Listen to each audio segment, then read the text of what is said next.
Hey everyone, welcome back to the channel. Thank you for being here. My name is Andrew, coming to you from the beautiful Carolinas. Today's topic is going to be remember when you didn't have a voice. Think about that for a minute. Everyone, if you like the content, please like, subscribe, and share.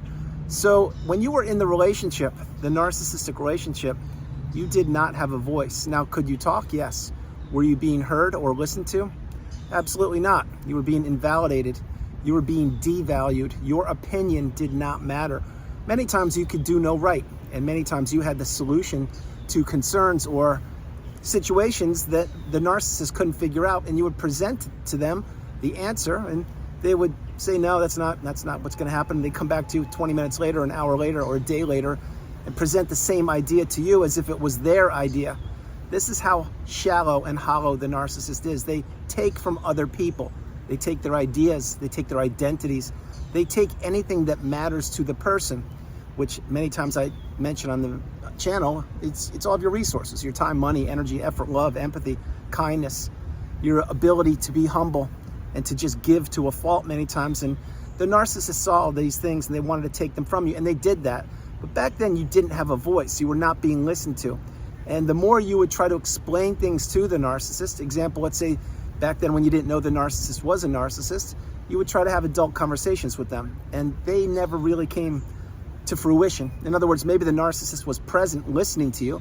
Maybe they were nodding their head and saying, are you done yet? Or, I'm really busy, I'd prefer not to talk about this. Or maybe they would throw a rage fit on you or gaslight you or tell you that you were the problem, etc. But you weren't being heard back then. You didn't have a voice that was being listened to, and you were isolated also. Now, many times when you're in these relationships, as I mentioned so frequently, you are isolated, you become an extension of them, you lose your identity, and all those things and so many more are true.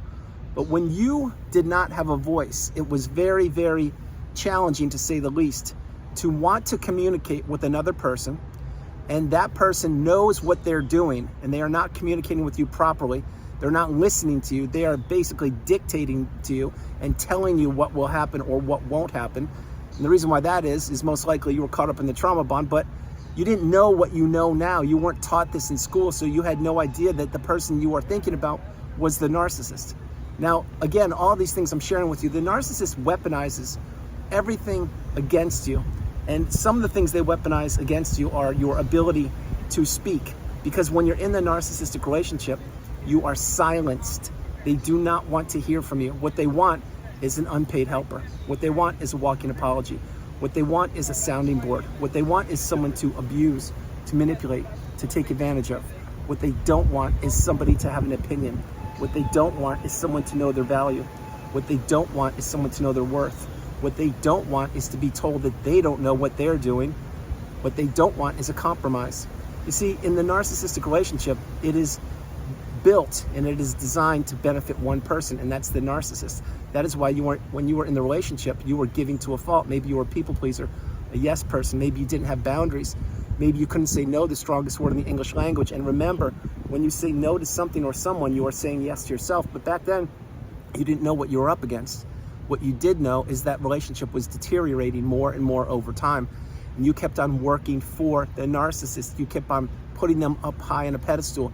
You kept on believing that you could change them, or that if your actions improved, in other words, you kept on giving more and more, that the narcissist would eventually see the light and they would shift their energy and they would meet you halfway. That will not happen. It's never happened in the history of humankind, and it won't happen today, and it can't happen in the present. You see, the narcissist wants to take, and take, and when they're done, what do they want to do? It's right, they want to take more. And they are believing that they are entitled. They are believing that no one will ever figure out who they are. They are believing that no one will ever see behind the mask. They are believing that they are better than people. They are believing that they're entitled to what other people have and or possess. That is why when the narcissist first met you, they saw your beautiful, bright, shining light. And they saw how abundant and pristine you were, and how you believed in the mask, and how that you would work for them. Now, you didn't know it back then because the narcissist did not give you a 2-page report and say, hey, read this and tell me what you think about it. If you want to enter the relationship, we will proceed. If you don't, I'm going to go find somebody else. They didn't do that. They entered the relationship wearing a mask, trying to assimilate themselves to you, trying to liken themselves with you.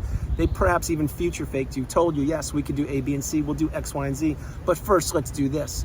And the but first, it always benefits the narcissist. But then again, virtually everything in the relationship benefits the narcissist. It's not until you get the wisdom and you apply the tools that are provided for you here in the community and on the channel, and you ultimately go no contact, you block these people, you delete them, you remove all flying monkeys and people associated with them, and you begin to heal, and or you are healing, you're headed towards that pinnacle of indifference, that mountaintop of indifference, where you no longer care about the narcissist. You know that they can't help themselves, and you know that they won't be accountable, and you also know that they know what they're doing. So the idea here is to get as far away from them as you possibly can, and to run for the hills, block them. If you can't, utilize gray rock, become dull and boring. But remember when you didn't have a voice? Think about all the things you would be telling them. Hey, why are you so late all the time? Why aren't you spending time with me? And they would gaslight you and tell you, what are you talking about? I'm here all the time. Or you would say to them, hey, remember we planned on going on a vacation to this location? And that never happened. Why? Because the narcissist was stringing you along. But yet, what would they do? They would go to that location themselves, by themselves, or maybe even with the new supply. And then they would post pictures all over social media, and then you would be scratching your head. Wait, that was where we were supposed to go. What happened there? What happened there is they were twisting the knife deeper. They're trying to inflict as much damage upon you and former sources of supply. Remember, the narcissist is a master manipulator, and they know how to squelch and or not listen to people. They also know how to fake it. When there's something that they want from somebody, they will act like they're very interested, and they will perk up and they will join the conversation. And then once they get what they want from that person, they will potentially discard them or no longer communicate with them because they found another new shiny object. This is what the narcissist does. They go from business to business, relationship to relationship, leaving a wake of destruction in their path. And the whole point of that is, back then when you didn't have a voice, it did not feel good. If you felt completely isolated, maybe even in your own house, maybe even when you attended functions or barbecues or holidays, maybe you couldn't give the Thanksgiving toast or the speech before Thanksgiving, like, hey everyone, I'm grateful you're here, thank you for being here, I'm so happy you're all here. You probably didn't even get to say one word. Why? Because the narcissist stole your thunder. They stole the show. And you probably cooked and cleaned all day leading up to that Thanksgiving dinner, and they took all the credit for doing most of it. Maybe not all of it, but a lot of it. But see, they didn't want you to have a voice. They did not want you to take the limelight. They did not want you to be you.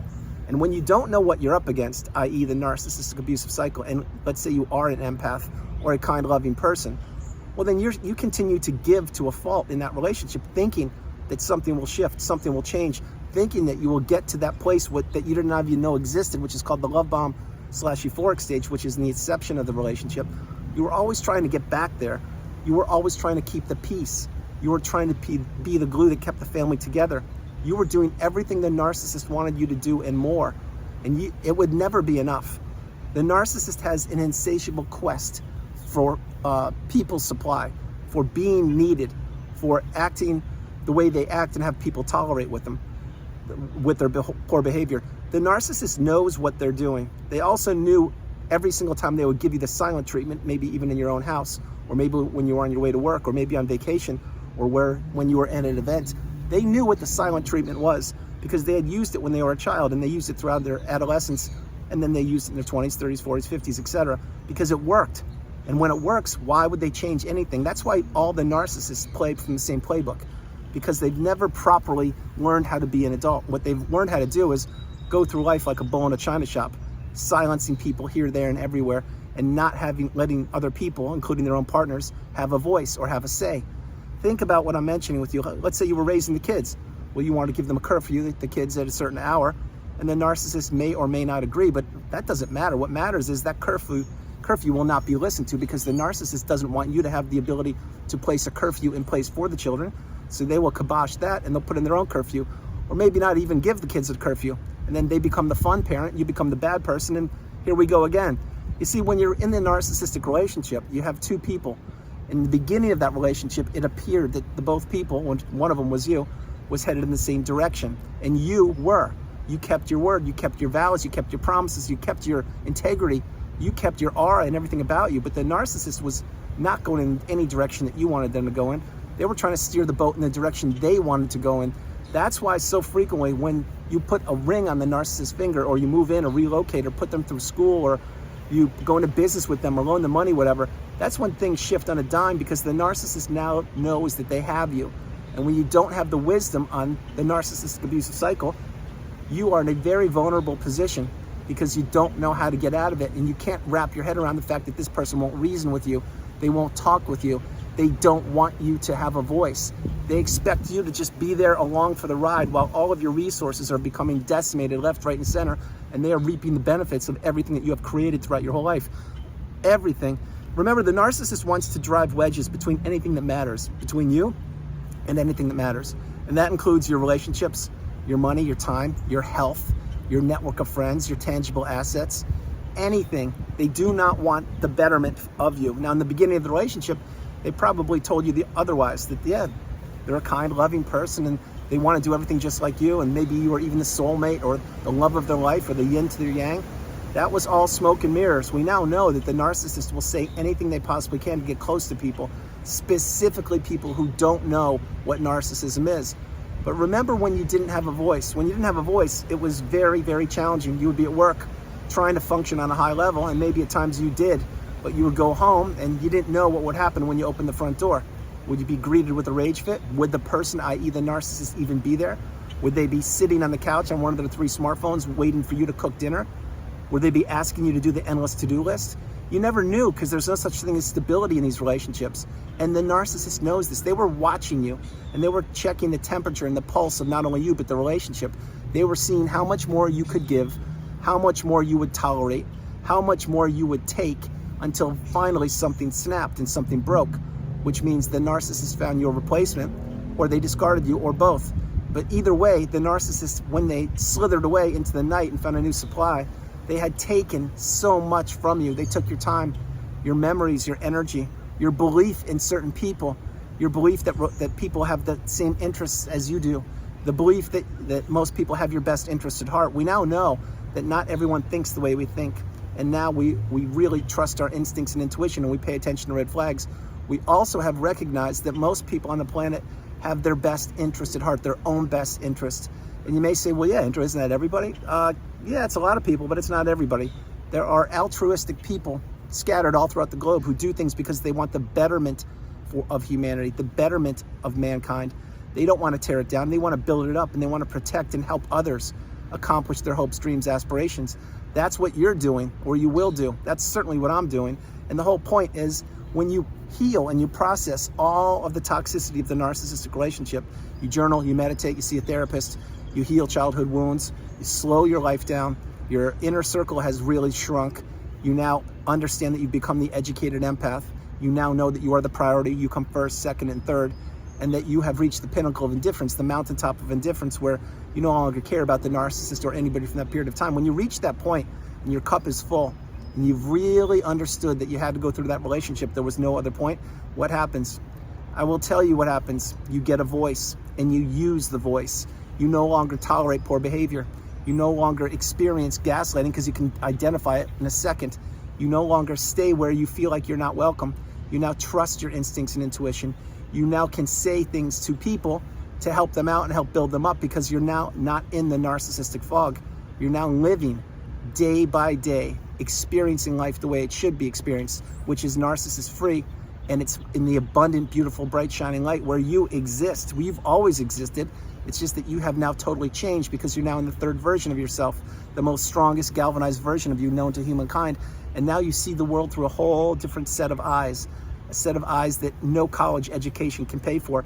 Either you went through the cycle or you didn't. It's that simple. And when you go through the cycle and you do the healing and you really slow everything down, you now have a voice that most people around you have seen you change, and they now see you in a different way, which is a good way. It is being wise. It is paying it forward. It is being appreciated. It is listening, and it is talking when it is appropriate. It is saying things when you need to. It is not responding to certain people just because they sent you an email or a text or they called you. Those are all the things we did when we were in the narcissistic relationship. If the narcissist said jump, we would say how high. We do none of that now. We do everything in our time, and we now have a voice, and we now use it. Many of us are paying it forward. Many people have reached the pinnacle, specifically that I've worked with during one-on-one sessions, are contributing back in their communities, in their towns, in their cities, states, and countries. They're raising the kids the proper way, narcissist-free. They have more time for their friends and hobbies, and they've reconnected with loved ones, and they've built new relationships. This is the path. The path is to take the lifelong learning lessons from the narcissistic relationship when you didn't have a voice, and you now flip it, you now heal, and you have a voice, and you can say things if you want to, or you can sit back and just observe and be quiet and watch things unfold. The whole idea is that you had to go through that relationship to get to where you are. And where you are, my hope is you're at the pinnacle. If you're not there, I'm certain you're headed towards it. But understand your energy is priceless, your time is priceless, your experience and wisdom are invaluable. And understand one thing, you now have a voice. So use it when it's appropriate, hold back when it's not, but trust your instincts and your intuition. Everyone, that's the video. I hope you liked it. I loved doing it from the sunny Carolinas. This is Andrew. Namaste. Have a great afternoon, evening, or morning, no matter where you are on the planet. You are not alone. Remember that. God bless you all. I love you. And understand, back then when you're in the relationship, you didn't have a voice. Could you talk? Absolutely. Were you being heard? You were never being heard. You were being gaslit, given the silent treatment, stonewalled. You experienced word salad, verbal abuse, so many things, triangulation. But now that all that's in the past and you understand the definitions, the terms on the glossary of the narcissistic abusive cycle, you now have a voice. Use it once you've healed and once your cup is full. If not now, when? I love you all. God bless you. And I'll talk to you tomorrow. All right. Bye, everybody. It is so beautiful here. I can't turn the video off.